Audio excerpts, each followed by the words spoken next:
प्यारे दोस्तों, सादर अभिवादन। मैं हूं महेश कुमार वैद्य और आप देख रहे हैं एनजेपी इंडिया। आज बात करेंगे हाथरस की। हाथरस में 121 लोगों की दर्दनाक मौत की। हम आज खुले दिमाग से ये जानने का प्रयास करेंगे कि हाथरस में हाहाकार का दोषी कौन है, किस कारण 121 जिंदगियां खत्म हो गई।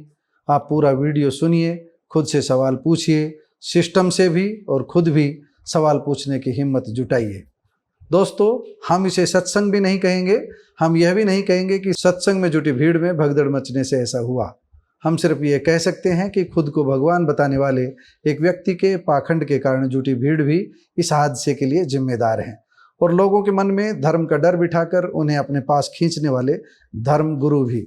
राजा राम मोहन राय, संत कबीर दास और डॉक्टर भीमराव अंबेडकर जैसे महान लोगों की लंबी सूची है। ऐसे लोगों की लंबी सूची है जिन्होंने अंधविश्वास पर चोट की थी। उन्होंने लोगों को शिक्षित बनने का पाठ पढ़ाया था ताकि उनके मन से धर्म के नाम पर दिखाया जा रहा डर निकल सके, उनमें वैज्ञानिक चित्त विकसित हो सके।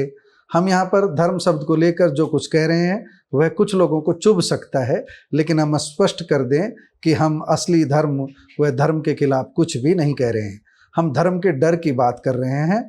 हम उन लोगों की बात कर रहे हैं जो धर्म के नाम पर धंधा कर रहे हैं। हाथरस के जिस फुलरई मुगलगढ़ी गांव में 2 जुलाई 2024 को कथित धार्मिक कार्यक्रम के दौरान हुआ हादसा कोई पहला हादसा नहीं है। इस तरह के हादसे रुक जाएंगे इसकी कोई गारंटी भी नहीं है। अगर हम समय रहते नहीं चेते तो इस तरह के हादसे आगे भी होते रहेंगे, क्योंकि हम श्रद्धा में नहीं अंधश्रद्धा में डूबे हुए हैं। देश का संविधान कहता है कानून सर्वोपरि है, कानून की दृष्टि में सब समान हैं। अगर कानून ने किसी को दोषी ठहराया है तो उसे दोषी माना ही जाता है। लेकिन हमारे यहाँ क्या हो रहा है? आसाराम व गुरमीत राम रहीम जेल जरूर पहुँच गए, लेकिन उनके चरणों की धूल पाने के लिए अब भी भक्तों की उतनी ही लंबी लाइन है।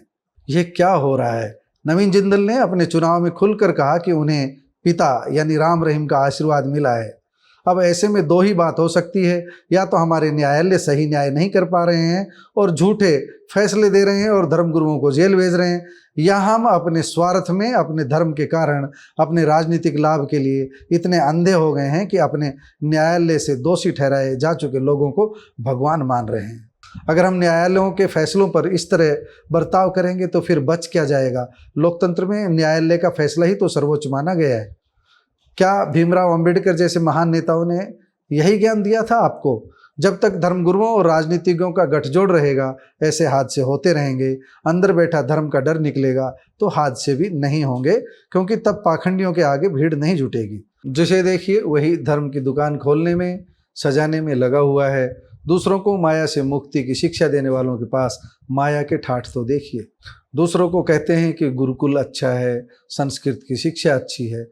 मैं ये नहीं कह रहा कि गुरुकुल अच्छे नहीं हैं, संस्कृत भाषा अच्छी नहीं है, लेकिन जो लोग शिक्षा देते हैं इस तरह की, उनमें से अधिकांश के बच्चे कहाँ पढ़ रहे हैं? जरा एक बार उस पर निगाह डाल दीजिए। आप दूर क्यों जाते हो? हाथरस हादसे के लिए अकेले सूरजपाल जाटव उर्फ नारायण सरकार हरि उर्फ भोले बाबा को ही दोष क्यों दिया जाए? यहाँ तो जगह जगह यही हाल है। धीरेन्द्र शास्त्री क्या पढ़ा रहे हैं? प्रदीप मिश्रा क्या कह रहे हैं? सोचिए जरा। ऐसा लगता है कि हमारी बुद्धि घास चरने गई हुई है। धीरेन्द्र शास्त्री अपनी साधारण जादूगरी से पाखंड फैला रहे हैं, मन की बात बता रहे हैं, लेकिन सत्ता का आशीर्वाद उनके साथ है। हर दिन चैनलों पर ज्योतिषी जी बैठकर पाखंड फैलाते हैं, धर्म का डर फैला रहे हैं। आज का दिन कैसा होगा, आज का शुभ रंग कौन सा रहेगा, आज किस दिशा में जाने से काम बनेगा, कितने नंबर की जर्सी पहनकर बैटिंग करना जरूरी होगा, मोबाइल का अंतिम अंक क्या होगा, कार के नंबर बढ़ते क्रम में लेने चाहिए। पता नहीं कितने कितने पाखंड फैले हुए हैं। मैं अगर गिनवाने लगूं तो शाम तक लंबी सूची चली जाएगी। मुझे हरियाणा के रेवाड़ी जिले की कुछ वर्ष पूर्व की एक पुरानी घटना याद आ रही है। यहाँ के गुजरीवास गांव के एक कुएं को लेकर प्रचार फैल गया कि फलां कुएं के पानी से बीमारियां दूर हो रही है। लोगों में पानी लेने की होड़ लग गई। सैकड़ों किलोमीटर दूर से लोग गुजरीवास गांव में पहुंचने शुरू हो गए। बड़ी मुश्किल से लोगों को समझाया गया। प्रतिदिन सैकड़ों लोग दूर दराज से पानी लेने पहुंचते थे और यहाँ भीड़ जुटनी शुरू हो गई थी। प्रदीप मिश्रा के एक कथा कार्यक्रम में हमें जाने का अवसर मिला। वहाँ का अनुभव लिखेंगे तो कुछ लोग नाराज होंगे, लेकिन जहाँ गणेश जी की मूर्तियाँ दूध पीने लग जाए वहाँ पर क्या कहेंगे? कुछ लोगों की दुकान ही अंधविश्वास फैलाने के कारण चल रही है, इसलिए वो इन दुकानों को बंद करने नहीं देंगे।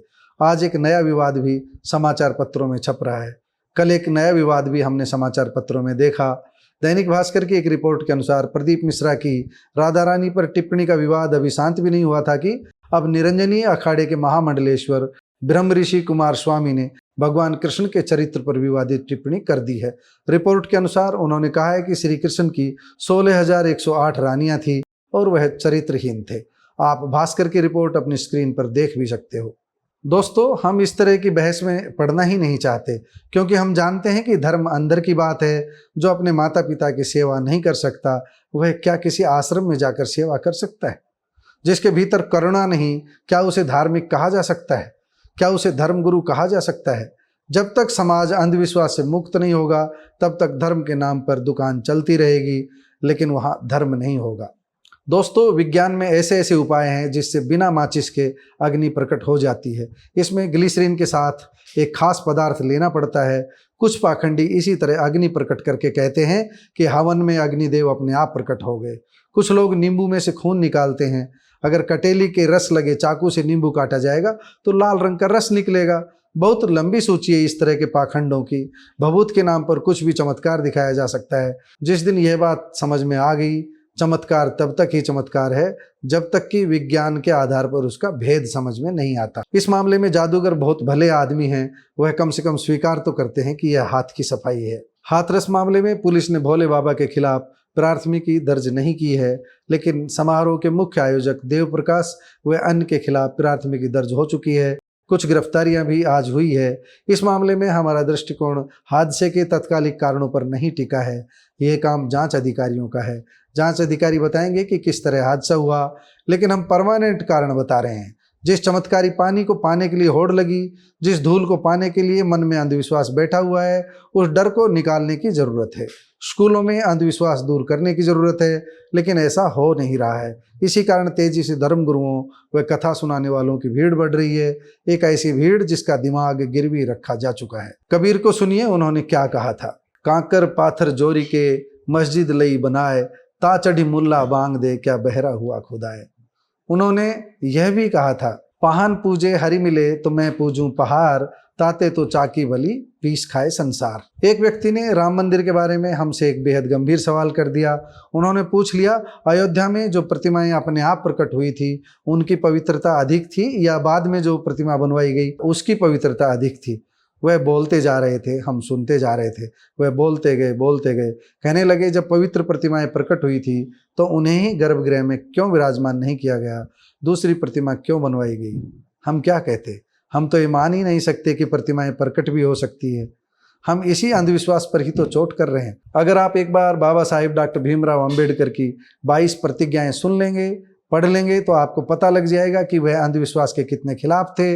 लेकिन दुर्भाग्य से उन्हीं के अनुयायी उन धर्मगुरुओं के चक्कर में फंसते जा रहे हैं जो देश विदेश में पाखंड फैला रहे हैं। कबीर को पढ़िए, पता लगेगा कि ज्ञान क्या होता है। अंधविश्वास भाग जाएगा। अंबेडकर को सुनिए, उनकी बातों को समझिए, ज्ञान के द्वार खुल जाएंगे। फिर इस तरह के हादसों में 121 मौतें नहीं होंगी।